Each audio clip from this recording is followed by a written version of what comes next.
Analysts in London say this may be the United Kingdom's most significant week since World War II because it will decide the fate of Brexit. Just a few minutes ago, in a setback for the government, members of Parliament approved a kind of multiple choice vote to decide their own version of the divorce from the European Union. They will hold that vote on Wednesday. And in another setback for Prime Minister Theresa May, she admitted today that she still does not have enough support for her version of Brexit. The struggle to forge a consensus means that Britain is at risk of crashing out of the European Union without a deal to soften that separation. And as special correspondent Malcolm Brabant reports from Yorkshire, at this critical moment, the kingdom is deeply divided. This Brexiteers' march from Northern England to Parliament was supposed to end on Friday, when Britain was due to exit the European Union.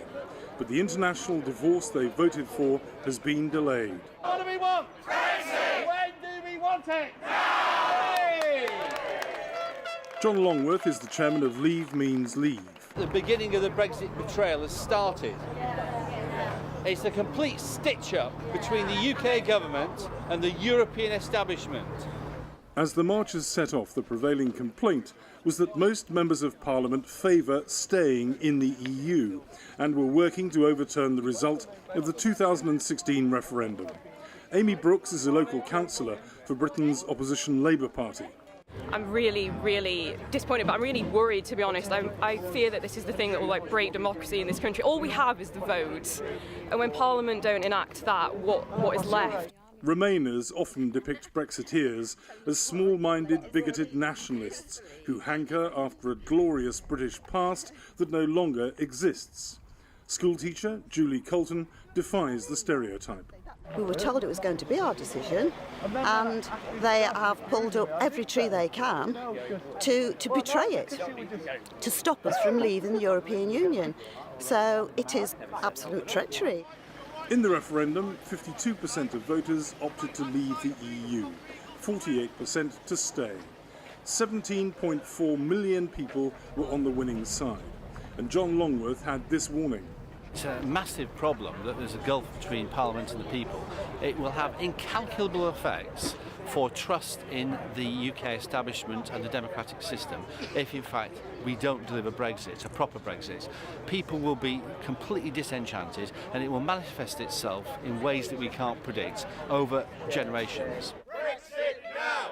Brexit! Exit from Brexit! Now! 2 hours into the hike, the marchers were challenged by a lone Remain supporter, Deb Smith. Exit What do from you want? Brexit! Brexit! What do you want it now? Exit from Brexit! Good morning! How can you say you believe in democracy? I believe in democracy.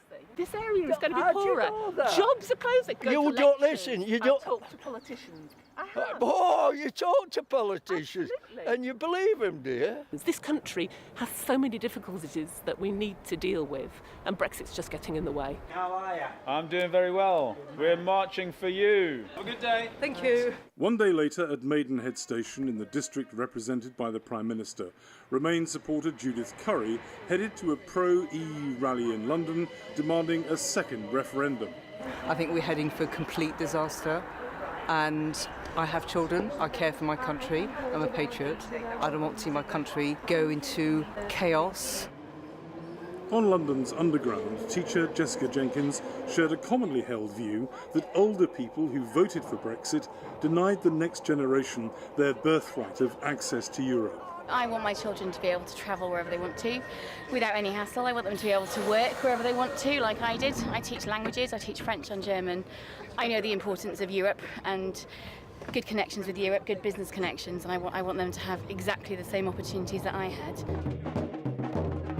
Historians and constitutional experts believe that this crisis is the biggest that Britain has faced since the Second World War. Back then, the country was united against a common foe, but Brexit has had the effect of turning Britons on each other. The division in this country is really visceral. Civilised conversation has turned to hatred, and social cohesion is really at risk. And the only thing that seems to unite these people is their total disdain for the politicians who are supposed to be representing them. Liars. Absolute liars. Jeff would only give his first name because he feared Remainers were being targeted by the right wing. In every industry, in financial services, if you commit fraud, if you misrepresent, you go to prison. All I want is honesty. We think that we have topped 1 million miles. London, a multicultural international city, is at odds with large swathes of Britain. The capital voted to remain in Europe. High school student Leo Buckley. Not only was there huge foreign interference from the likes of Russia, but in fact the Vote Leave campaign acted illegally. If this was a legally binding referendum or a general election, it would have been dismissed because of the amount of corruption that's gone on behind it. More than 1,000 days after the referendum result, the uncertainty unsettled consultant Adi Akinrinsola. It's a big decision, and I do accept that it is something that it's been very difficult to get consensus on, but I think they should have been talking about compromise a lot sooner to find a workable solution and not leave it to the very end. But the divide persists, even in London. Maintenance worker Sean Deneen. 17.4 million people voted, and they won the vote. And basically, if you change the vote, that's what it's going to be. A fascist country. And the tension driving that language reaches into families and friendships. My mum voted Brexit. We hardly, we've had to say to my mum, I look at you now as a different person. It draws me nearly to tears. Back in the north, marchers described the failure to deliver Brexit on time a national humiliation. A great march for a great cause. Nothing can be better than marching for democracy. At lunchtime, there was perhaps a glimpse of the cuisine Britons will face if the country crashes out of the EU without a deal, and there are food shortages as predicted. Fried potatoes on insipid white bread, that northern delicacy, a chip butty. Better than French fries. Oh, that's true. These are English fries. In the current climate, it's difficult to tell if they were joking. It really concerns me, the division, because people are getting very nasty, very aggressive. It's just absolutely bewildering what's happening in the country at the moment. The Church of England has appealed for unity in what poet William Blake called this green and pleasant land. But the chasm is so profound that may be impossible. For the PBS NewsHour, I'm Malcolm Brabant in Yorkshire.